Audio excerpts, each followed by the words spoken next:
ಆತ್ಮೀಯ H16 news ಅರ್ಥಾತ್ ಸೀತಾರಾಮ್ಗೆ ಸ್ವಾಗತ. ನಾನು ನಿಮ್ಮ MI ಅಥವಾ ಮಲ್ಲಪ್ಪ ಜೋದವರ ಆತ್ಮೀಯರೇ.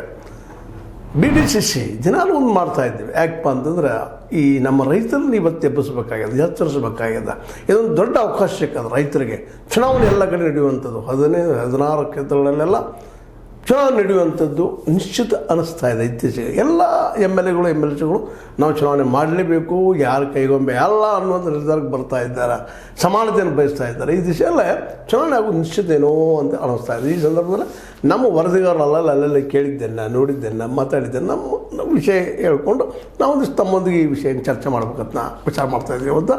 ವಿಶೇಷವಾಗಿ ಲಿಂಗಾಯತ ಸಮುದಾಯಕ್ಕೆ ಸೇರಿದಂತಹ ಈಗೇನು MLC ಅವರಿದ್ದಲ್ಲ, ಅವ್ರು ತಮ್ಮ ಗುಟ್ಟನ್ನು ಬಿಟ್ಟು ಕೊಡ್ತಾ ಇಲ್ಲ. ವಿಶೇಷವಾಗಿ ಯಾಕೆ ಅಂತಂದರೆ ಅವ್ರಿಗೂ ಒಳಗೊಳಗೆ ಭಯನೋ ಅಥವಾ ಒಂದು ಸಂಘಟನೆಗೆ ಪೆಟ್ಟು ಬಿದ್ದಿತ್ತು ಅಂತೇಳಿ.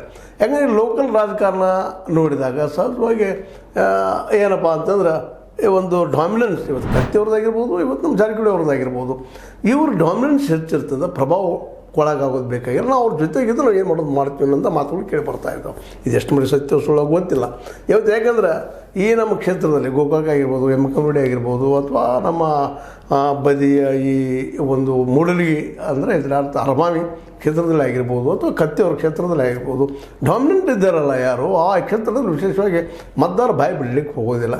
ಅದರಲ್ಲೂ ಇವರು ವಿರೋಧಿಗಳಿಗಿಂತ ಮೊಟ್ಟೆ ಮಾತಾಡೋದಿಲ್ಲ. ನಮ್ಮ ವರದಿಗಾರ ಅದನ್ನು ಮಾತಾಡೋದು ಇಲ್ಲ, ಅವ್ರು ಬಾಯಿ ಬಿಡ್ತಾ ಇಲ್ಲ, ಬಟ್ ಅವರು ಏನೋ ಒಕ್ಕಟ್ಟಿದ್ದಾರೆ ರೀ ಅಂತೇಳಿ. ಯಾಕೆ ಒಂದಿಲ್ಲ ನಾವು ಗಮನಿಸ್ಬೇಕಾಗಿದ್ದಂದ್ರೆ ಜನರಲ್ ಇಲೆಕ್ಷನ್ದಲ್ಲ ವಿಶೇಷವಾಗಿ ಜನ ಅಲ್ಲೇ ಜಾತಿ ಅದು ಇದು ಎಲ್ಲ ಹಿಡ್ಕೊಂಡು ಏನೋ ಆಗ್ತಾ ಇರ್ತದೆ. ಬಟ್ ಇದು ಹಂಗಿಲ್ಲ. PKPS ಮತ್ತು ಇನ್ನುಳಿದ ಸೌಹಾರ ಸಂಘಗಳ ನೆಲಗಟ್ಟಿನಲ್ಲೇ ಅಲ್ಲಿಯ ಸದಸ್ಯರವರು ಮತ ಹಾಕುವುದರಿಂದಾಗೆ ಸಹಜವಾಗಿಲ್ಲೇ ಒಂದು ಏನಪ್ಪ ಪ್ರಭಾವ ಆಗೇ ಆಗ್ತಿರ್ತದೆ. ಜೊತೆಗೆ ತಾವು ಉಳಿಬೇಕಾಗಿರ್ತದೆ. ಹೀಗಾಗಿ ಒಂದಿಷ್ಟು ಸುಳ್ಳು ಹೇಳೋ ಕೆಲಸಗಳು ನಡೀತಾ ಇರ್ತಾವೆ. ಎಲ್ಲ ದಿಸೆಯಲ್ಲೇ ಇಲೆಕ್ಷನ್ ಆದರೆ ಅವ್ರು ನಿಶ್ಚಿತವಾಗಿಯೂ ನಮ್ಗೆ ಯಾರು ಬೇಕು ಅವ್ರಿಗೆ ಹಾಕ್ತೀವಿ ಅನ್ನೋಂಥ ಮಾತನ್ನು ಈ ವಿಷಯ ಹೇಳಿದಾಗ ನಿಮಗೆ ಈಗಾಗಲೇ ಗೊತ್ತದೆ. ಕನೇರಿ ಮಠದಲ್ಲಿ ನಡೆದಂಥ ಒಂದು ಸಂದರ್ಭದಲ್ಲೇ ಮೀಟಿಂಗ್ದಲ್ಲೇ ಅದು ವಿಷಯ ಚರ್ಚೆಗೆ ಬಂದಾಗ ಸಹಜವಾಗಿ ನಮ್ಮ ಬಾಲಚಂದ್ರ ಜಾರಕಿಹೊಳಿ ಅವರು ಇಲ್ಲ ನಾವು ಅಧ್ಯಕ್ಷರನ್ನ ನಾವು ಲಿಂಗಾಯತರನ್ನ ಮಾಡ್ತೀವಿ, ಉಪಾಧ್ಯಕ್ಷರು ಲಿಂಗಾಯತರನ್ನ ಮಾಡ್ತೀವಿ ಅನ್ನೋಂಥ ಆಶ್ವಾಸನೆ ಕೊಟ್ಟಿದ್ದನ್ನು ನಾವು ಗಮನ ಹರಿಸಬೇಕಾಗಿದೆ. ಇಲ್ಲ ಹೌದು, ಒಂದು ಏನೋ ರಣತಂತ್ರವನ್ನು ಹೆಣದಿದ್ರು, ಅಗದಿ ಬೆಸ್ಟ್ ಆದಂಥ ತಂತ್ರ. ಆದರೆ ಆ ತಂತ್ರಕ್ಕೆ ಇವರು ಬಲಿ ಆಗ್ತಾರಾ ಅನ್ನುವಂಥದ್ದು. ಯಾಕಂದ್ರೆ ಈ ಎಲ್ಲ ಒಂದು ಏನು MLAಗಳಿದ್ದಾರೆ ಅಥವಾ MLCಗಳಿದ್ದಾರೆ, ಇವ್ರಿಗೆಲ್ಲರಿಗೂ ತಮ್ಮ ಕೈಯಲ್ಲೇ ಆಡಳಿತ ತುಳಿಬೇಕು ಅನ್ನೋಂಥ ಮನೋವೃತ್ತಿಯವರು ಇದ್ದಾರೆ. ಹೀಗಾಗಿ ಈ ಜನಸಾಮಾನ್ಯರ ಮನಸ್ಸೊಲಿಸುವಂಗೆ ಇಲ್ಲಿ ಮನಸ್ಸೊಲಿಸಲಿಕ್ಕೆ ಸಾಧ್ಯ ಆಗ್ತದೆ ನಮ್ಮ ಬಾಲಚಂದ್ರ ಜಾರಕಿಹೊಳಿ ಅವರಿಗೆ ಅಂತೇಳಿ. ಅವರು ಹಿಂಬಾಲಕರಾಗಿರ್ಬೋದು, ಬಡದವರಾಗಿರ್ಬೋದು, ನಾವು ಗೆದ್ದಿರ್ತೀವಿ ಅನ್ನೋಂಥ ಏನೋ ಖುಷಿಯಲ್ಲಿದ್ದಾರೆ. ಇರಲಿ, ಗೆಲ್ಲಿ, ಯಾರು ಗೆದ್ದರು ಏನೋ ರೈತರು ಹಿತ ಮಾಡೋ ವಿಷಯ ಎಲ್ಲರಲ್ಲೂ ಅದ ಚರ್ಚೆ ಆಗ್ತದೆ. ಇವತ್ತು ನಮ್ಮ ಏನಪ್ಪ ಅಂತಂದ್ರೆ ಲಕ್ಷ್ಮಣ ಸವದಿಯವರಾಗಿರ್ಬೋದು, ಅವರು ಅಂತೆಲ್ಲ ಕಣ ಶುರುವಾಗಿಲ್ಲ ರೀ, ಕಣ ಬಂದಾಗ ನೋಡ್ತೀನಿ ಬಿಡ್ರಿ. ಅದು ಅಂದ್ರೆ ಈಗೇನಪ್ಪ ಬಾಲಚಂದ್ರ ಜಾರಕಿಹೊಳಿ ಅವರು ತಮ್ಮ ಬಣದಲ್ಲಿ ಅವರು ಲಕ್ಷ್ಮಣ ಸವದಿಯವರಿದ್ದಾರೆ ಮತ್ತು ಖೋರೆ ಅವರಿದ್ದಾರೆ. ಒಳ್ಳೆಯ ಒಂದು ಅವ್ರನ್ನ ಹಿಡಿತಲಿಟ್ಟುಕೊಂಡು ಅಥವಾ ಅವ್ರ ಜೊತೆಗೆ ಪ್ರೇಮ ವಿಶ್ವಾಸ ಮಾಡಿಕೊಂಡು ತಮ್ಮ ರಾಜಕೀಯ ಹೆಜ್ಜೆಯನ್ನು ಒಂದೊಂದಾಗಿ ಊದಿ ಇಡ್ತಾ ಇದ್ದಾರೆ. ಯಾಕಂದ್ರೆ ಈ ಸಲ ಅಷ್ಟು ಸುಲಭ ಇಲ್ಲ ಅಂದಷ್ಟು, ಅದು ಅವ್ರಿಗೆ ಗೊತ್ತದ, ಮನವರಿಕೆ ಅದು. ಅದಕ್ಕೆ ಆ ದಿಶೆಯಲ್ಲಿ ಸಡನ್ನಾಗಿ ಅಲ್ಲಿ ಕನೇರಿ ಮಠದಲ್ಲಿ ನಡೆದ ನೋಡಿದ ತಕ್ಷಣ ಇಲ್ಲಪ್ಪ ನಾವು ಅಧ್ಯಕ್ಷರು ಉಪಾಧ್ಯಕ್ಷರು ಅವ್ರನ್ನ ಮಾಡ್ತೀವಿ ಅಂತೇಳಿ ಆಶ್ವಾಸನೆ ಕೊಟ್ಟಿದ್ರು. ಅವ್ರಿಗೆ ಗೊತ್ತದ ಮತದಾರ ಅವರು ಹೆಚ್ಚಿದ್ದಾರೆ ಅಂತೇಳಿ. ಅದಕ್ಕೆ ಇನ್ನು ಈ ಜನ ಏನು ಮಾಡಬಹುದು, ಒಳಗಿನೊಳಗೇನೋ ಭಾಳ ಜೋರು ಇರ್ತದ ತಿಕ್ಕಾಟ ಏನೇನೋ ಕನ್ವಿನ್ಸ್ ಮಾಡೋದು. ನಾಳೆ ಅವ್ರು ಮಾಡಿದ್ರು ಸಹಿತ ನಮಗೆ ಅಧಿಕಾರ ಕೊಡಬೇಕಲ್ರಿ, ನಮ್ಮ ಮಾಧ್ಯಮ ನಡಿಬೇಕಲ್ರಿ, 108 ಸಮಸ್ಯೆಗಳು ಅವ್ರೂ ಇದ್ದೇ ಇರ್ತಾವೆ. ಆ ದಿಶೆಯಲ್ಲೂ ಚರ್ಚೆ ಮಾಡೋದಂತೇಳಿ ನಮಗೆ ಬಂದಂಥ ಮೂಲಗಳ ನೆಲಗಟ್ಟಿನಲ್ಲಿ ಈ ಸಂದರ್ಭದಲ್ಲಿ ಮಾತಾಡಬೇಕಾಗಿದೆ. ಅದೇನೋ ಮಾಡಲಪ್ಪ, ಯಾರೋ ಗೆಲ್ಲಿ ಯಾರೋ ಸೋಲಿ. ಯಾಕಂದ್ರೆ ಇಲೆಕ್ಷನ್ ಆಯ್ತು ಅಂದರೆ ನಿಶ್ಚಿತವಾಗಿಯೂ ಮತದಾರರಿಗೆ ಮತ ಹಾಕುವಂಥ ಒಂದು ಸಮಯ ಸಿಗ್ತದೆ. ಮತ್ತು ಇಲ್ಲಿದ್ದಂಥ ಮತದಾರರು PKPS ಸದಸ್ಯರಿರ್ಬೋದು, ಇನ್ನುಳಿದವರಿರ್ಬೋದು, ಒಂದರಿಂದ ತಿಳುವಳಿಕೆ ಇದ್ದವರು ಇರ್ತಾರೆ ಅಂತ ನಾನು ಭಾವಿಸ್ತೇನೆ. ಯಾಕಂತಂದ್ರೆ ಇವರು ವಿಶೇಷವಾಗಿ ಲೋನ್ ತೊಗೊಳ್ಳುವಂಥ ಜನ ಮತ್ತು ಲೋನ್ ಅಷ್ಟು ಸುಲಭವಾಗಿ ಸಿಗೋದ್ರೂ ಗೊತ್ತದ.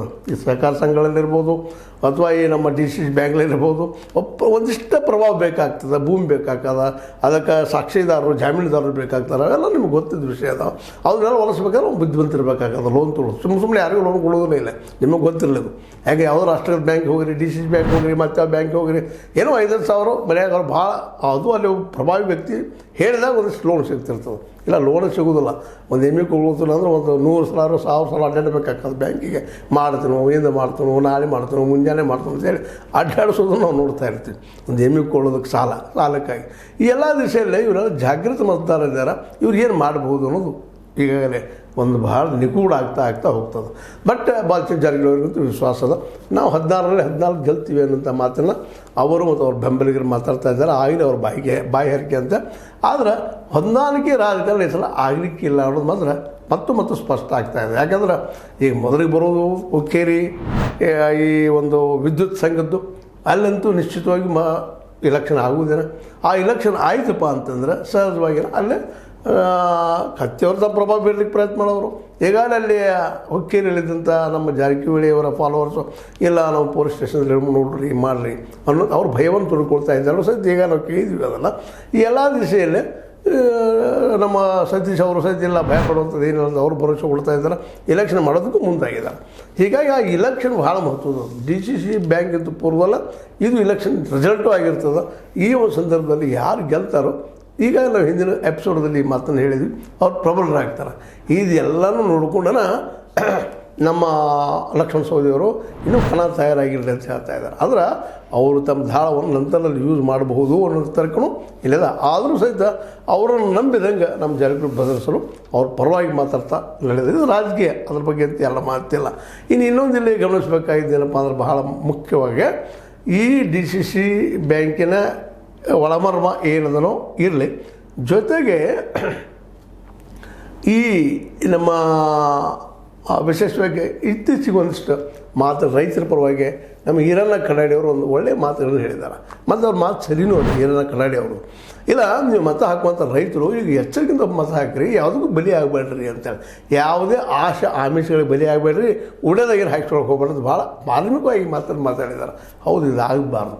ಯಾಕಂದ್ರೆ ನಿಮಗೆ ಹರಿಸಿದವ್ರು ಹಾಕ್ರಿ, ನೀವು ಯಾರು ಹಾಕ್ತೀರಿ ಹಾಕಿರಿ, ಆ ಪ್ರಶ್ನೆ ಇಲ್ಲ. ಮತದಾನ ಮಾಡೋ ಮುಂದೆ ಮಾತ್ರ ಪ್ರಜ್ಞೆಯಿಂದ ಮತ ಆಗಲಿ. ಯಾಕಂದ್ರೆ ಇನ್ನೊಂದು ಸೂಕ್ಷ್ಮವಾದ ಮಾತಾಡಿದ್ರು ಅವರು. ನಾವು ಈ ಹಿನ್ನೆಲೆಯಲ್ಲಿ ಈ ಒಂದು ಎಪಿಸೋಡು ಮಾಡಿದ್ದೀವಿ.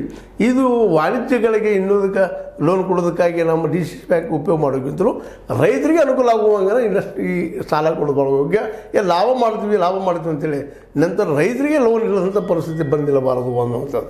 ಯಾಕಂದರೆ ಒಂದು ರಾಷ್ಟ್ರೀಕೃತ ಬ್ಯಾಂಕ್ದಲ್ಲಿಂದ ಹೆಚ್ಚಿಗೆ ಲೋನ್ ಕೊಡೋದಕ್ಕೆ ಹೋಗೋದಿಲ್ಲ ರೈತರಿಗೆ. ಏನಿದ್ರು ಇಂಡಸ್ಟ್ರಿಗಳಿಗೆ ಅದು ಇದು ಕೊಡ್ತಾ ಇರ್ತಾರೆ. ರಾಷ್ಟ್ರೀಕೃತ ಬ್ಯಾಂಕ್ ಇರಲಿ ಅಥವಾ ವೈಯಕ್ತಿಕ ಫೈನಾನ್ಸ್ಗಳಿರಲಿ, ಖಾಸಗಿ ಫೈನಾನ್ಸ್ಗಳಿರಲಿ, ಅವರು ಬಿಸ್ನೆಸ್ಗಳಿಗೆ ಕೊಡ್ತಾರೆ ವಿನಃ ರೈತಿಗೆ ಯಾರೂ ಲೋನ್ ಕೊಡಲಿಕ್ಕೆ ಹೋಗೋದಿಲ್ಲ. ರೈತರಿಗೆ ಸಿಗುವಂಥ ಲೋನ್ ಸಿಗುವಂಥ ಜಾಗ DCC ಬ್ಯಾಂಕ, ಇವ ನಮ್ಮ ಸಹಕಾರ ಪತ್ರಗಳು ಇವರೇ ಕೊಡ್ತಿರ್ತಾರೆ, PKPSಗಳು ಕೊಡ್ತಾರೆ. ಅದಕ್ಕಾಗಿ ಇಲ್ಲೇ ವಾಣಿಜ್ಯಕ್ಕಿಂತ ಹೆಚ್ಚಿಗೆ ಈ ಒಂದು ರೈತರಿಗೆ ಕೊಡುವಂಥದ್ದು ಆಗಲಿ ಅನ್ನುವಂಥ ಮಾತು. ಇದ್ರ ಜೊತೆಗೆ ನಮ್ಮ ಈರಣ್ಣ ಕಡಾಡಿ ಅವರು ಈ ಮಾತನ್ನು ಹೇಳಿದ್ದಕ್ಕೆ ಇದ್ರ ಜೊತೆ ನಾವು ಇನ್ನೊಂದು ವೀಡಿಯೋನು ಮಾಡಿಬಿಟ್ಟಿದ್ವಿ. ನೀವು ನೋಡಿದ್ರಿ ಸಹಿತ ಅದನ್ನು ಈಗಾಗಲೇ ಭಾಳ ಜನ ನೋಡ್ತಾ ಇದ್ದೀರಿ, ಲೈಕ್ ಮಾಡ್ತಾ ಇದ್ದೀರಿ. ಅದೇನಪ್ಪ ಅಂದರೆ ಇದ್ರ ಜೊತೆಗೆ ಪ್ರತಿಯೊಂದು PKPSದಲ್ಲೇ ಒಂದು ಗೋಡೌನ್ ಆಗುವಂಥದ್ದು ಈಗಾಗಲೇ ಚರ್ಚೆ ಇದೆ, ಹುಟ್ಟಾಗಬೇಕಾಗಿದೆ. ಯಾಕಂದ್ರೆ ಗೋಡೌನ್ ಆಯ್ತಪ್ಪ ಅಂತಂದ್ರೆ ಸಹಜವಾಗಿ ರೈತಗೆ ಬೆಳೆದ ಬೆಳೆ ಬರೀ ಇಲ್ಲಿ ಕಬ್ಬು ಒಂದು ಅಲ್ರಿ, ಇಲ್ಲಿ ಬೆಳೆದು ಬೇರೆ ಬೆಳೆಗಳು ಇದ್ದಾವಿಲ್ಲ. ಇಲ್ಲಿ ಗೊಂಜಾಳ ಅದ, ಜೋಳ ಅದ, ಗೋಧಿ ಅದ, ಇನ್ನುಳಿದ ಎಣ್ಣೆ ಪದಾರ್ಥಗಳಿದ್ದಾವೆ, ಸೋಯಾಬೀನ್ ಅದ, ಸೂರ್ಯಪಾನ ಅದ, ಯಾವಿಲ್ಲ ಎಷ್ಟು 23-24 ಥರದ ಬೆಳೆಗಳಿದ್ದಾವೆ. ಅವೆಲ್ಲ ಸಂಗ್ರಹ ಮಾಡಿಡೋದಕ್ಕಾಗಿ ನಮ್ಗೆ ಗೋಡೌನ್ಗಳು ಬೇಕಾಗ್ಯಾವ, ಶೈತ್ಯೀಕರಣದ ಕಾಯಿಪಲ್ಯ ತೆಗೆದುಕೊಳ್ಳೋದು ಬೇಕಾಗಿದ್ದಾವ. ಇಂಥದ್ರ ಬಗ್ಗೆ ಮಾಡಿದ್ರಂದ್ರೆ ಅಲ್ಲಿಗೆ ಬಂದು ವ್ಯಾಪಾರ ಖರೀದಿ ಮಾಡ್ಕೊಂಡು ಹೋಗೋದ್ರಿಂದಾಗಿ ನಮ್ಮ ಪಂಚಾಯತ್ಗಳನ್ನ ಈ ಒಂದು ವ್ಯಾಪಾರ ಕೇಂದ್ರ ಅದು ಅಂದ್ರೆ ಲಾಭ ಯಾರಿಗೆ? ಯಾಕಂದ್ರೆ ನೀವು ಏನು ರೇಟ್ ಫಿಕ್ಸ್ ಮಾಡ್ತಾರೆ ಅದಕ್ಕೆ ಹೋಗ್ತಾರೆ ವ್ಯಾಪಾರಿಗಳು. ಮತ್ತು ಇನ್ನೊಂದು ಟ್ರಾನ್ಸ್ಪೋರ್ಟ್ ಚಾರ್ಜ್ ಉಳಿದಿದೆ ರೈತರಿಗೆ. ಈ ಎಲ್ಲ ದಿಶೆಯಲ್ಲಿ ನೀವು ಚಿಂತನೆ ಮಾಡಬೇಕಾಗಿತ್ತು ರೈತರು. ಅದಕ್ಕೆ ಇದನ್ನು ಮಾಡಿ ಯಾರು ಕೊಡ್ತಾರೋ ಅವ್ರಿಗೆ ನೀವು ಬೆನ್ನು ಯಾರೂ ಇಲ್ಲ.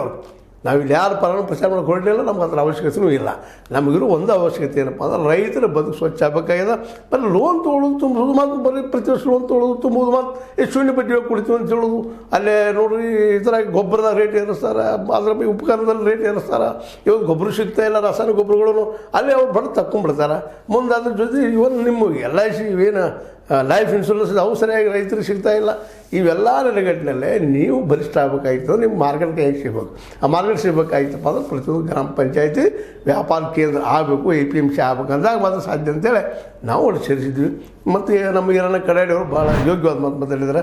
ಉಳಿದ ರೊಕ್ಕ ಹಾಕೊಂಡು ಮಾಡ್ಲಿಕ್ಕೆ ಹೋಗ್ಬೇಡ್ರಿ, ಓಟ್ ಹಾಕಕ್ಕೆ ಹೋಗ್ಬೇಡ್ರಿ, ಯೋಗ್ಯರಿಗೆ ನಿಮ್ಮ ಕೆಲಸ ಮಾಡಿಕೊಡೋರಿಗೆ ಮಾತ್ರ ಓಟ್ ಹಾಕಿದ್ರೆ ಭಾಳ ಯೋಗ್ಯ ಅವಳು.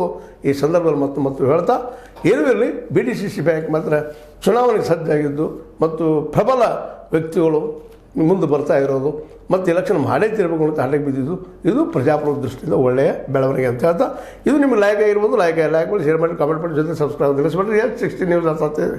ಹೇ ಸೀತಾರಾಮ ಸತ್ಯದ ಕೈಗಳನ್ನೇ ವಂದನೆಗಳು.